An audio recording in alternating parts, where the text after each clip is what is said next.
my book, The Meaning of Life by Zonkatron. My name is Zonkatron, or I call myself Zonkatron because this is an easy way to find me. Find my book, buy my book. It will be available on Amazon soon. A small extract is available on my website already. So it's an important book. It's my legacy. It's my whole life. Like I started my life wanting to invent the most important thing in life, or I wanted to make the most important discovery a human ever made.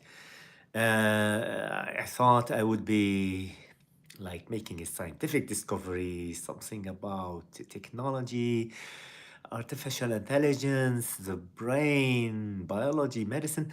Eventually, I ended up discovering the really what really matters in life, the meaning.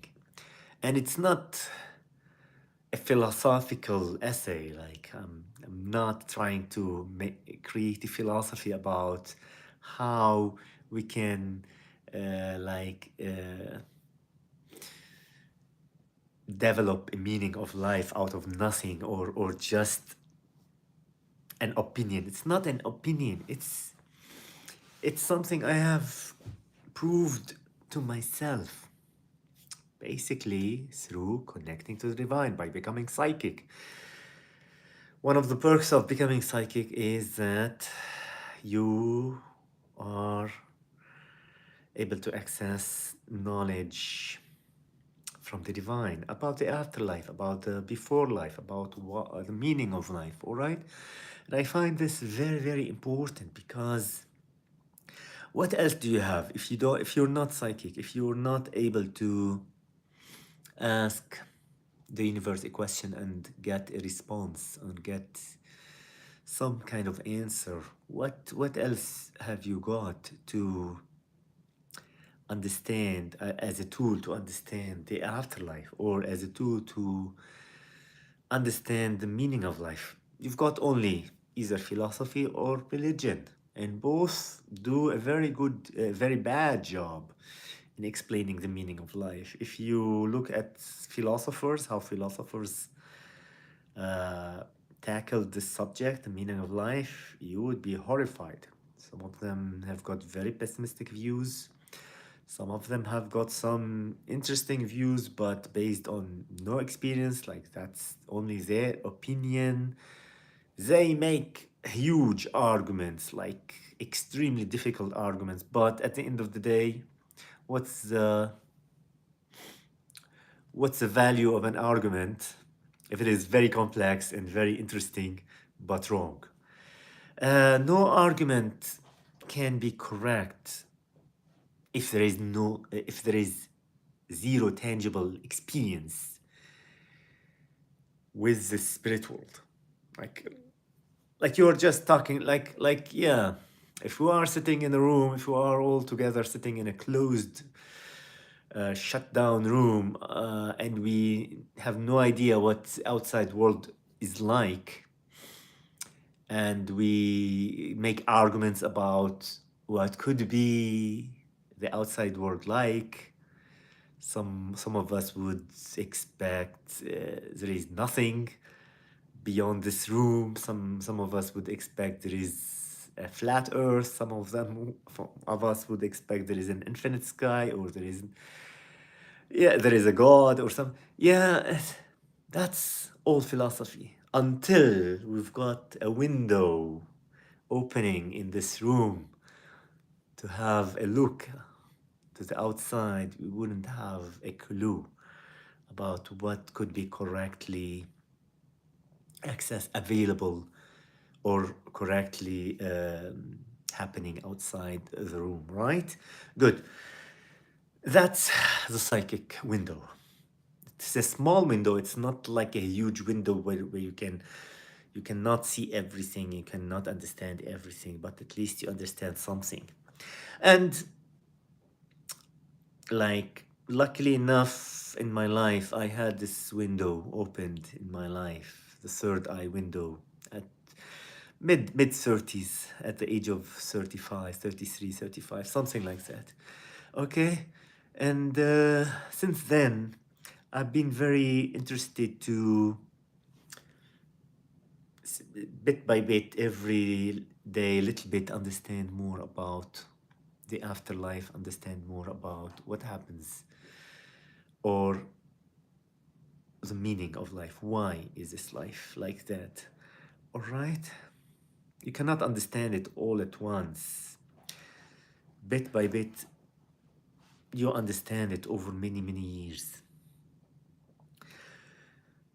The thing is that my spiritual journey started, the very, very start of my spiritual journey was by asking the universe if there is a life after death. And I got an answer. My story is available somewhere on YouTube and on my website, so you can learn, talk about it. So my interest in understanding the afterlife, whether there is an afterlife and the meaning of life, was really from the beginning, from the very start. Okay, I changed my whole life because I got that answer. My whole life, I like became spiritual after that. So my whole life is based on that single experience I had at the age of 30, almost 30, when I got an answer that, or an experience that proved to me unequivocally, that's a hard word, unequivocally. Anyway, that experience that there is something beyond the physical world. Okay, very important for me. And I am writing a book about it called The Meaning of Life, and I'm publishing this book very soon. What is this book about? Let me summarize. The book is 6 chapters. The first chapter is about God. The second chapter is about the soul. The third chapter is about life. And then the fourth chapter, 4, 5, 6, about happiness. Now, why is it 3 chapters about happiness? Because happiness has got the mental level happiness, the emotional level happiness, and the physical level happiness. So you cannot tell me that you're happy if you are in pain, physical pain, or if you are in mental pain, or if you are in emotional pain.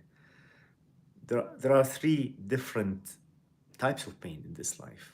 Okay, it's not only one type of pain. My prediction abilities are remarkable. Thank you, Shri. Okay, so 6 chapters. Now, what can I talk about God in the first chapter? In the first chapter, I tell you how to connect to God. I give you the connection exercise, I give you the communication exercise, and I give you the guidance exercise. So basically, with those 3 tools, exercises, you can become psychic yourself. All right, if you practice enough, if you've got the right intention and the right energy and effort to put in that. All right. Connecting to God is very, very important. You are not gonna find any happiness in this life if God stays for you only in the scriptures, or in the books, in the religious books, or in the philosophical books.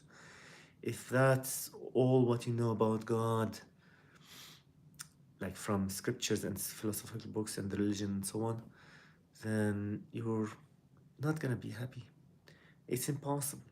It's just impossible to have this peace, this serenity about your life, and that you're gonna die one day, and that nobody knows what's gonna happen after that, if you don't establish a connection to the divine, to God, that brings you the reassurance that it's not gonna be a horror.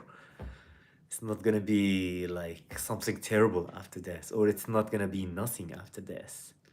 Although nothing, having nothing after death is not that bad, but most people really, in the back of their minds, getting affected by religious thoughts and so on, believe that after death is gonna be some kind of a horror scenario.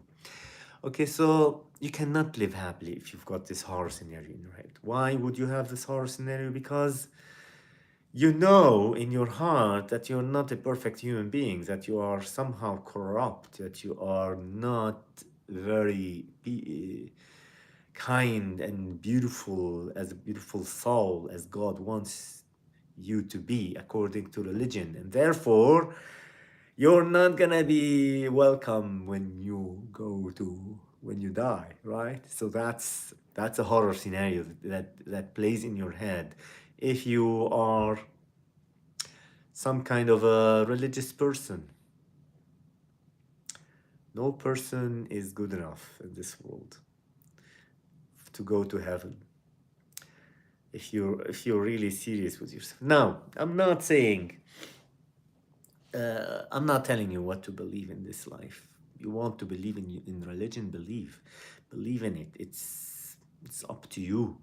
But I'm just explaining my opinion that I don't think there is anyone who is religious, just religious, feeling very safe about the afterlife.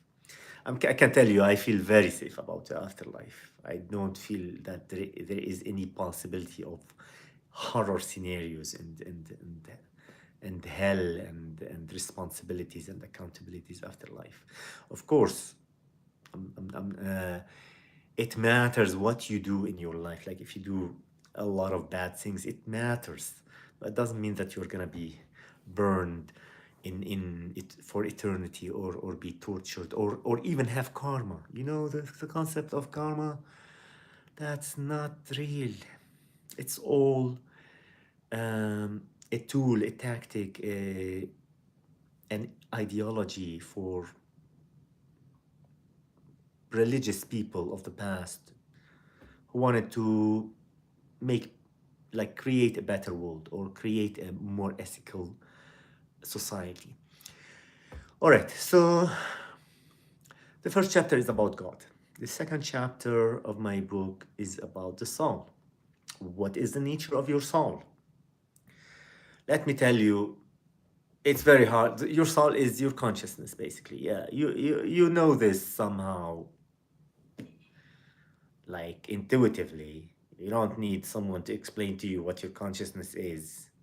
You know that you know that you exist somehow. Your consciousness exists. You know that you are a sensible, not sensible, sentient. You know that you are sentient. Yeah, and nobody needs to explain to you how sentient you are. You know that.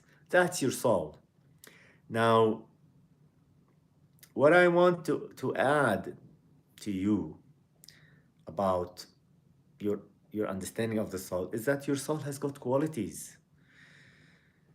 The soul is not perfect. Some people keep telling me that the soul is perfect. Then why are we living then? Are we living this hard life? If the soul were perfect, we would not need to be living this hard life at all. Okay, the soul is not perfect. Your soul is not perfect. My soul is not perfect. And we are very far from any perfection yet.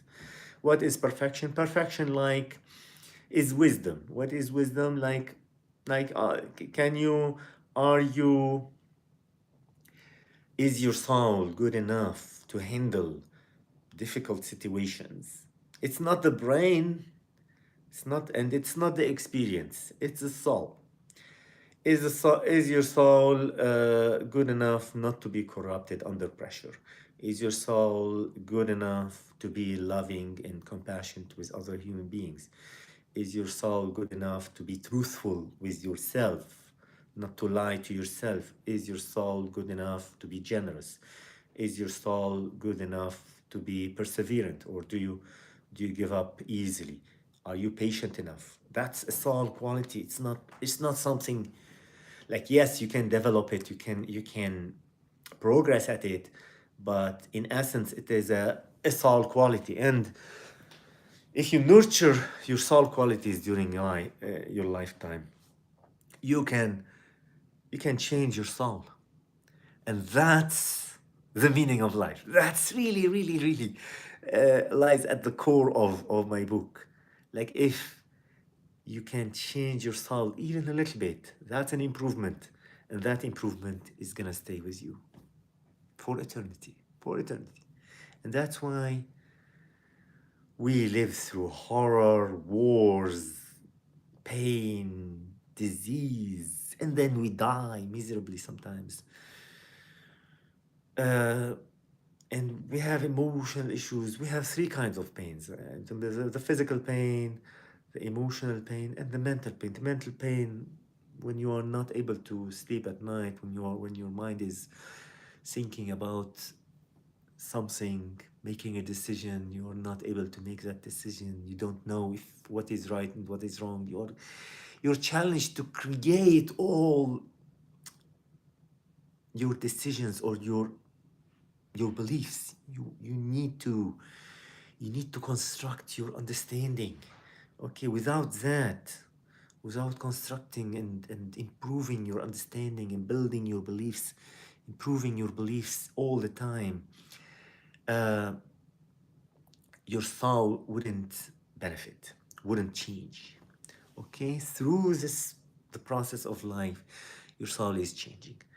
Now, your soul is not changing like 100%.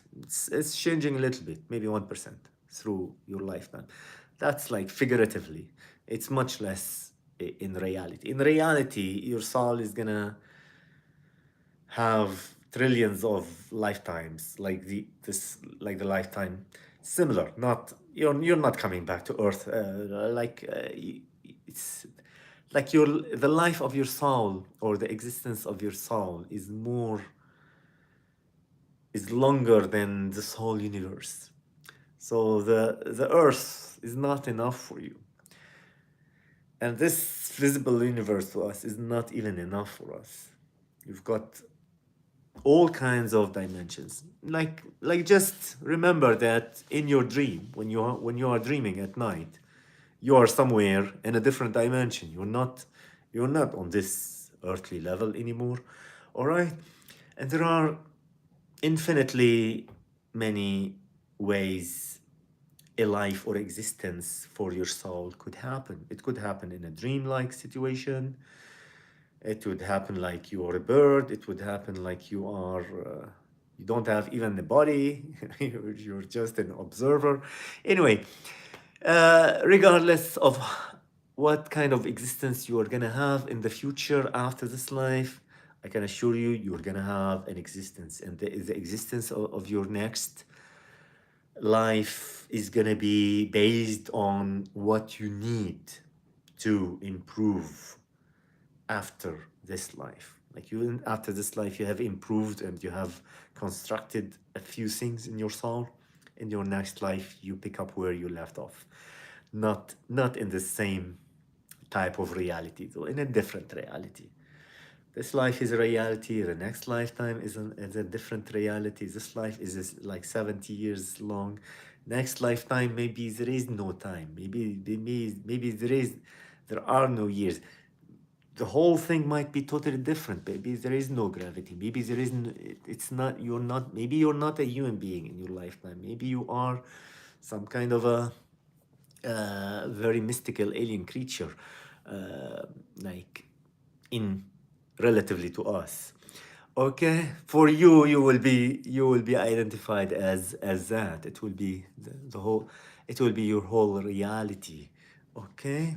So what happens after death? Nothing happens after death. As a human being, you cease to exist. That's it. You don't have any more life after death. But your soul become there. There is a new version of your soul that will be created based on how good you were. If you were very good in this life, like if you develop your soul qualities to a much higher level, then I can assure you your next life is going to be much better, much happier than this one. So do that. I urge you to do that. Okay, good. So those are the first three chapters. The last three chapters about happiness, the mental happiness, the emotional happiness, and the physical happiness. Let's talk about the mental happiness. The mental happiness is about challenging your beliefs. Okay? Do you believe that your community, your religion, your family is the best and everybody else is bad?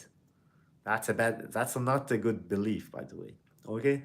Do you believe that you are right and everybody else is wrong? That's not a good belief. Challenging, like if you don't challenge your beliefs, the easy way by contemplating, by accepting, by trying to be very truthful with yourself, then guess what?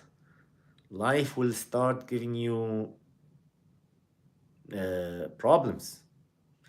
People will like people in at your workplace will start giving you problems because you think you're superior to them. They notice you're not that good when you are looking down at them. They are gonna sabotage your progress, your financial issues start kicking in, your social issues with your wife. Maybe you are a man who believes that man is better than woman. Maybe you are a sexist. Maybe you are a chauvinist.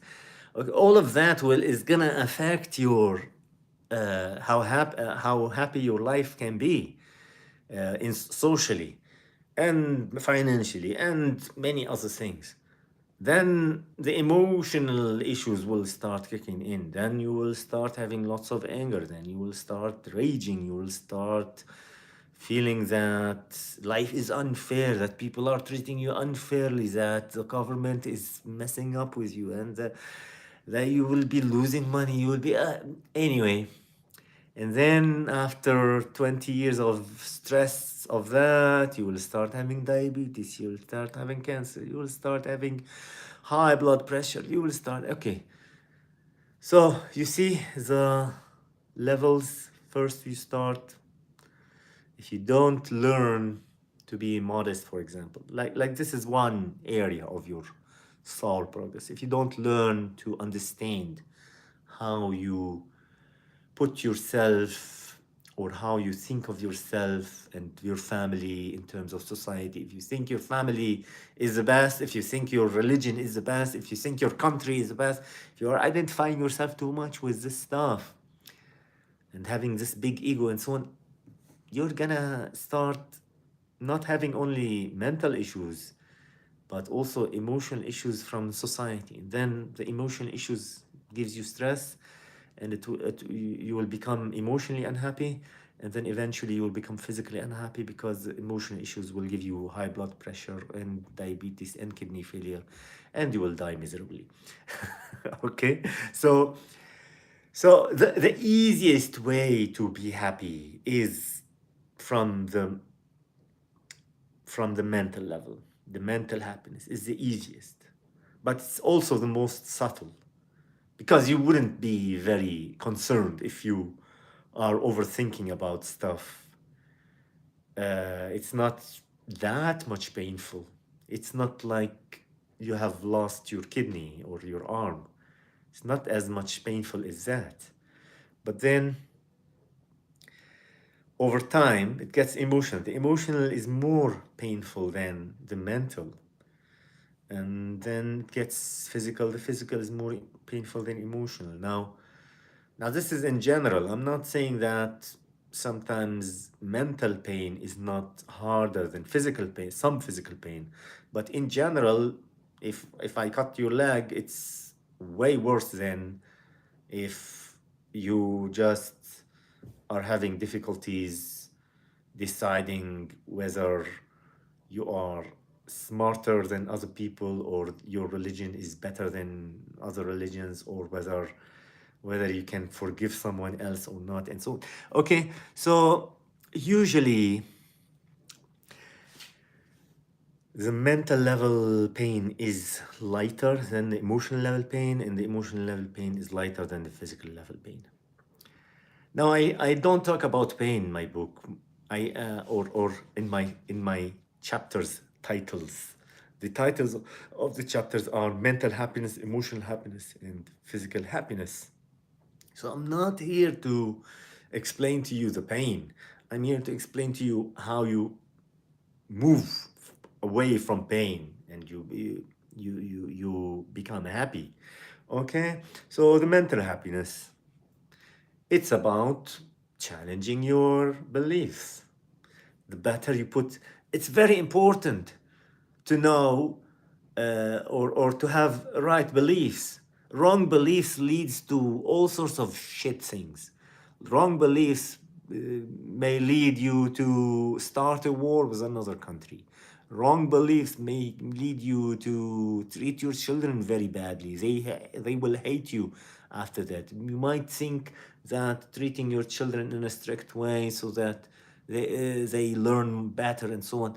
Maybe that's a wrong belief. So you've got to challenge your beliefs. Wrong beliefs are very harmful.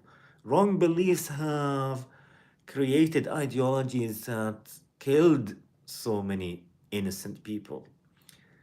You can't just allow yourself to have wrong beliefs. So challenge your beliefs. Always work on making your thinking perfect, making your beliefs as perfect as possible, as close to the truth as possible. If you're very lost, you don't know what to believe anymore, you don't, just say, God, give me the guidance or help me with this. Help me to understand, to have the right beliefs. Trust me, you will have support. You will have divine support, and that's beautiful. I mean, what's more helpful than that? I think this might be the best advice I can give you.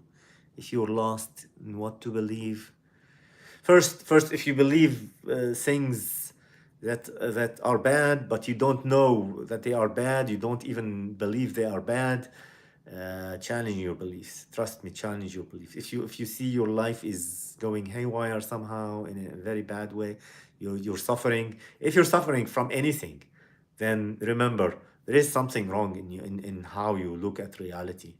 Uh, Challenge your beliefs, okay? Because suffering doesn't start unless there is something in your mind that you're not